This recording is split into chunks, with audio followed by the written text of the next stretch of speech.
Sebelumnya saya akan menjelaskan mengenai vaksin terlebih dahulu. Jadi, vaksinasi atau imunisasi adalah proses pemberian vaksin ke dalam tubuh seseorang untuk menimbulkan kekebalan aktif. Tujuannya apa? Tujuannya agar seseorang tersebut jika terpapar penyakit maka tidak sakit atau gejala yang ditimbulkan ringan. Di era pandemi ini ada berbagai macam vaksin yang beredar di Indonesia. Antara lain yang banyak masyarakat dengar yaitu Sinovac, Moderna, Pfizer, kemudian Sinopharm, AstraZeneca dan sebagainya. Adapun vaksin-vaksin yang beredar di Indonesia tersebut sudah mendapatkan izin edar dari BPOM. Nah, di vaksin tersebut memiliki keunggulan dan keefektivitas masing-masing. Nah, tapi perlu diingat bahwa seluruh vaksin yang sudah dikeluarkan izinnya oleh BPOM itu sudah pasti terjamin keamanan dan keefektivitasannya.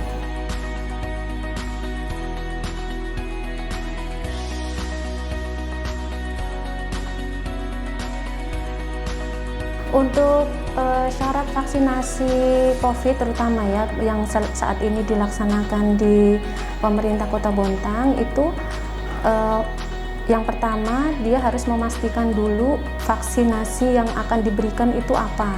Yang kedua harus membawa fotokopi KTP karena di situ akan diambil NIK, nama dan lain sebagainya untuk bisa diinput di sistem piker vaksinnya. Kemudian membawa alat tulis sendiri agar sebagai protokol kesehatan ya, jadi tidak boleh membawa alat tulis secara bergantian.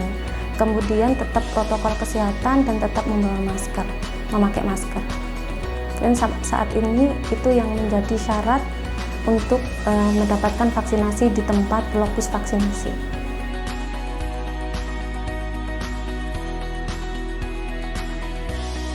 Jadi pada kegiatan vaksinasi COVID-19 ada berbagai pertanyaan mengenai apa itu efek samping dari pemberian vaksin COVID-19 karena ini merupakan vaksin baru. Jadi menurut penelitian vaksin COVID-19 umumnya menimbulkan gejala yang ringan seperti reaksi lokal, bengkak, kemerahan, kemudian nyeri di tempat lokasi yang dilakukan penyuntikan. Kemudian juga efek samping lain yang sering timbul adalah demam, mual, muntah, mengantuk, dan lapar. Namun, efek samping tersebut hal yang wajar karena itu menandakan bahwa vaksin tersebut bekerja. Jika terdapat keluhan di lokasi penyuntikan seperti merah, nyeri, dan bengkak, kita bisa mengkompres dengan air dingin. Kemudian jika kita mengalami demam, kita bisa mengkompres dengan air hangat, minum air putih yang banyak, istirahat yang cukup, serta perbanyak makan makanan yang bergizi.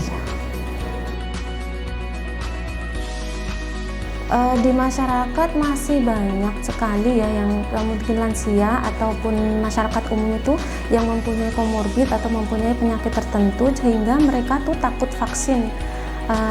Padahal tidak ada beberapa memang penyakit yang tidak diperkenankan untuk vaksin, bisa jadi ditunda ataupun diobati dahulu atau mungkin sama sekali tidak boleh. Nah, bagi masyarakat untuk penyakit yang diderita saat ini, untuk tekanan darah tinggi atau hipertensi itu yang tidak bisa divaksin adalah 180 ke atas. Jadi kalau 180 ke bawah masih bisa dilakukan vaksinasi. Kemudian untuk beberapa penyakit tertentu misalnya jantung itu masih bisa divaksin, tetapi harus konsultasi dahulu dengan dokter spesialis yang merawat pada saat ini. Jadi harus ada surat layak vaksin dari dokter spesialisnya.